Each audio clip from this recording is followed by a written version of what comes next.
Navodaya entrance coaching അതുപോലെ തന്നെ സൈനിക് school entrance coaching ഒക്കെ ചെയ്യുന്ന കുട്ടികൾക്ക് ഈ ക്ലാസ്സിലേക്ക് സ്വാഗതം. ഇന്ന് നമ്മൾ എടുക്കാൻ പോകുന്നത് ടെസ്റ്റ് ഫോർ ഡിവിസിബിലിറ്റി ആണ്.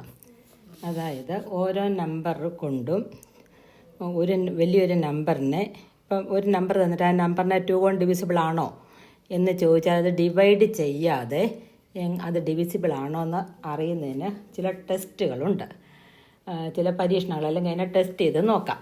അങ്ങനെ ടെസ്റ്റ് ചെയ്ത ഡിവിസിബിലിറ്റിയുടെ ടെസ്റ്റുകളാണ് നമ്മൾ പഠിക്കാൻ പോകുന്നത്.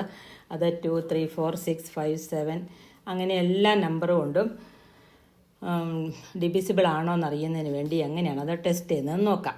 ആദ്യമായിട്ട് ഡിവിസിബിലിറ്റി ബൈ 2 കൊണ്ടുള്ള ഡിവിസിബിലിറ്റി റൂൾ എന്താണെന്ന് നോക്കാം. 2 കൊണ്ടുള്ള ഡിവിസിബിലിറ്റി റൂൾ, ഒരു നമ്പറിൻ്റെ യൂണിറ്റ് പ്ലേസിൽ, അതായത് ഒറ്റയുടെ സ്ഥാനത്ത് 0, 2, 4, 6, 8 ഇവയിൽ ഏതെങ്കിലും ഒന്ന് വന്നാൽ ആ നമ്പറിനെ 2 കൊണ്ട് ഡിവിസിബിളാണ്. ആ നമ്പറിനെ ഡിവൈഡ് ചെയ്ത് നോക്കേണ്ട ആവശ്യമില്ല.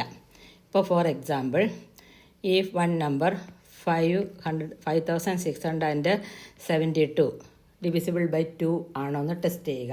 അപ്പോൾ 2 കൊണ്ട് നമുക്ക് ഡിവൈഡ് ചെയ്യാതെ തന്നെ ഈ റൂൾ അറിഞ്ഞിരിക്കുവാണെങ്കിൽ ആ നമ്പർ 2 കൊണ്ട് ഡിവിസിബിൾ ആണോ എന്ന് നമുക്ക് അറിയാൻ പറ്റും. അതായത് ഒരു നമ്പറിൻ്റെ ഒറ്റയുടെ സ്ഥാനത്ത് യൂണിറ്റ് പ്ലേസിൽ അല്ലെങ്കിൽ വൺസിൻ്റെ പ്ലേസിൽ 0, 2, 4, 6, 8 വന്നാൽ ആ നമ്പറിനെ 2 കൊണ്ട് ഡിവിസിബിൾ ആണ്. അതാണ് 2ൻ്റെ ഡിവിസിബിലിറ്റി റൂള്.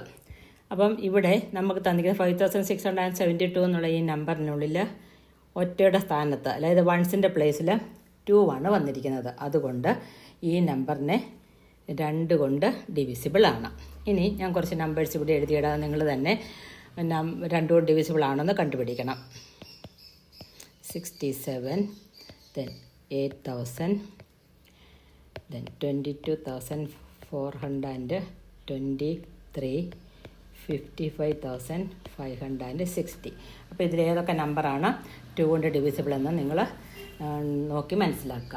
ഇനി ഡിവിസിബിലിറ്റി ബൈ 3യുടെ ഡിവിസിബിലിറ്റി റൂൾ എന്താണെന്ന് നോക്കാം. ഡിവിസിബിലിറ്റി ബൈ 3 കൊണ്ട് ഒരു നമ്പർ ഡിവിസിബിൾ ആണോ എന്ന് അറിയാൻ വേണ്ടി എന്ത് ചെയ്യണം? ഡിവിസിബിൾ ബൈ 3, ഒരു നമ്പറിനെ 3 കൊണ്ട് ഡിവിസിബിൾ ആണോന്നറിയാൻ 3 കൊണ്ട് ഹരിച്ച് നോക്കാതെ തന്നെ നമുക്കറിയാൻ പറ്റും.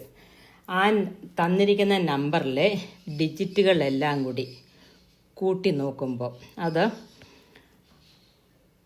3യുടെ ടേബിളിൽ വന്നാൽ അതിനെ 3 കൊണ്ട് ഡിവിസിബിൾ ആണ്.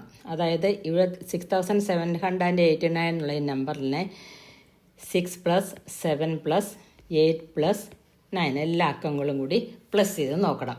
7 + 6 13, 13 + 8 21 + 9 30. അപ്പോൾ ഈ 30 എന്നുള്ളത് 3യുടെ ടേബിളിൽ വരുന്നുണ്ടോ എന്ന് നോക്കാം. ഉണ്ട്, 3യുടെ ടേബിളിൽ വരുന്നുണ്ട്. 8 3 30, 10 3s are 30. അപ്പം ഇതിനെ 3 കൊണ്ട് ഡിവിസിബിൾ ആണ്. അപ്പോൾ 3യുടെ ഡിവിസിബിലിറ്റി റൂള് ഇതെല്ലാവരും ഇത് നോക്കി മനസ്സിലാക്കുക. ഞാൻ ഇനി ഇതിന് 1-2 ഹോംവർക്ക് ഇട്ടേക്കാം.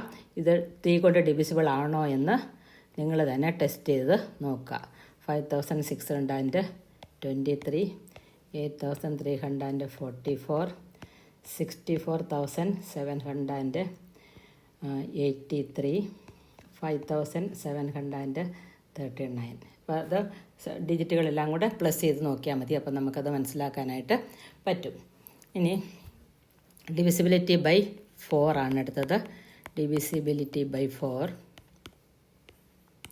4ൻ്റെ ഡിവിസിബിലിറ്റി റൂൾ എന്താണെന്ന് നോക്കാം. ഡിവിസിബിലിറ്റി ബൈ 4, അപ്പോൾ ഒരു നമ്പറിൻ്റെ വൺസ് പ്ലേസിലും ടെൻസ് പ്ലേസിലും, അതായത് ഒറ്റയുടെ സ്ഥാനത്തും 10ൻ്റെ സ്ഥാനത്തും കിടക്കുന്ന നമ്പർ 4ൻ്റെ ടേബിളിൽ വന്നാൽ വരികയോ അതല്ലെങ്കിൽ ആ 10ൻ്റെ ഒറ്റയുടെ സ്ഥാനത്ത് കിടക്കുന്ന സംഖ്യ 2 പൂജ്യമോ വന്നാൽ, പെയറോ സീറോസ് വന്നാൽ ആ നമ്പറിനെ 4 കൊണ്ട് ഡിവിസിബിളാണ്. ഒന്നുകൂടി പറയാം, ഒരു നമ്പറിൻ്റെ വൺസിൻ്റെയും ടെൻസിൻ്റെയും പ്ലേസിൽ, അതായത് ഒറ്റയുടെയും 10ൻ്റെ സ്ഥാനത്ത് കിടക്കുന്ന നമ്പർ കൊണ്ടുണ്ടാകുന്ന നമ്പർ, ആ ഡിജിറ്റുകൾ കൊണ്ടുണ്ടാകുന്ന നമ്പർ 4ൻ്റെ ടേബിളിൽ വന്നാലോ അതല്ലെങ്കിൽ ഒരു ജോഡി പൂജ്യമോ വന്നാൽ അതിനെ 4 കൊണ്ട് ഡിവൈഡ് ചെയ്തുണ്ടോ. ഇവിടെ 5600 എന്നുള്ള നമ്പറിൻ്റെ അകത്ത് 2 പൂജ്യമാണ്. വൺസിൻ്റെ ടെൻസിൻ്റെ പ്ലേസ് വന്നത്, അതുകൊണ്ട് ഇതിനെ 4 കൊണ്ട് ഡിവിസിബിൾ ആണ്. 7424. അപ്പോൾ 24 എന്നുള്ളത് 4ൻ്റെ ടേബിളിൽ വരുന്നതാണ്, അതുകൊണ്ട് ഇതിനെ 4 കൊണ്ട് ഡിവൈഡ് ചെയ്യാം.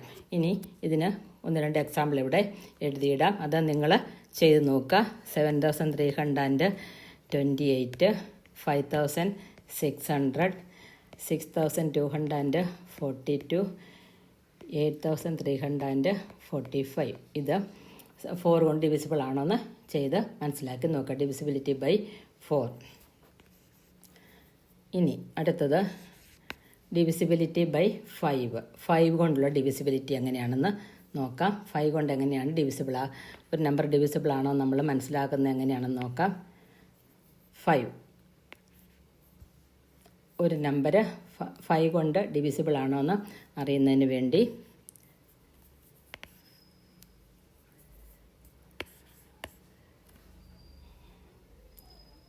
ഒരു നമ്പർ 5 കൊണ്ട് ഡിവിസിബിൾ ആണോ എന്നറിയാൻ അതിൻ്റെ റൂള് എന്താണെന്ന് നോക്കാം. Divisibility by 5.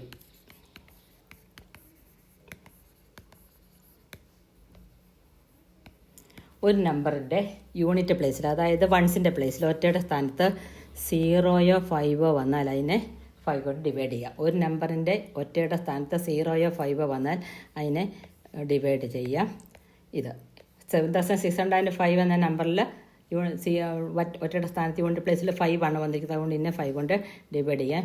2643 എന്നുള്ള സ്ഥാനത്ത് ഒറ്റയുടെ സ്ഥാനത്ത് 3 ആണ് വന്നിരിക്കുന്നത്, അതുകൊണ്ട് ഇതിനെ ഡിവൈഡ് ചെയ്യാൻ പറ്റില്ല. അതുകൊണ്ട് ഇതിനെ ഡിവൈഡ് ചെയ്യാൻ പറ്റില്ല.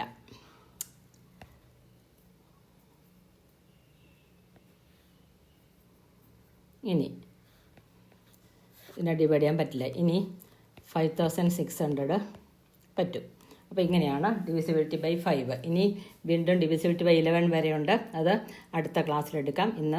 ഇന്നത്തെ ക്ലാസ് എല്ലാവർക്കും മനസ്സിലായെന്ന് വിചാരിക്കുന്നു. വീണ്ടും റിപ്പീറ്റ് ചെയ്ത് കേട്ട് മനസ്സിലാക്കുക. ഇതിൻ്റെ ബാക്കി ടോപ്പിക്കുമായിട്ട് നമുക്ക് അടുത്തൊരു ദിവസം കാണാം. Thank you.